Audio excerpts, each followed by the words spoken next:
Ito, Epson L5290. Tapos yan, hindi na umaandar yung printer head. Tapos ito yung error sa screen niya. Ayan, E01. Tapos ayan, oh, may nakalagay ditong 031006. Ayan, kung ganyan yung printer nyo. Tapos check natin din sa computer kung anong error yan. Ayan, blinking siya. Tapos punta tayo sa computer nyo. Ayan, ito. Pag nandito na kayo sa driver, 5290, properties, tapos ito, printing preferences, maintenance, tapos status, ano yung error na yan. Ayan, yung error. Ayan, yan. Kaya kapag kaganin ng problem nyo, ng printer nyo, dalhin nyo dito sa repair shop para ma-check up natin.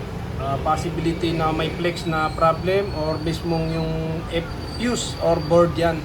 Check natin, mayroon ding error na ganyan na printer head. Yun, maraming salamat. Huwag niyo po kalimutan i-like, i-share yung ating video.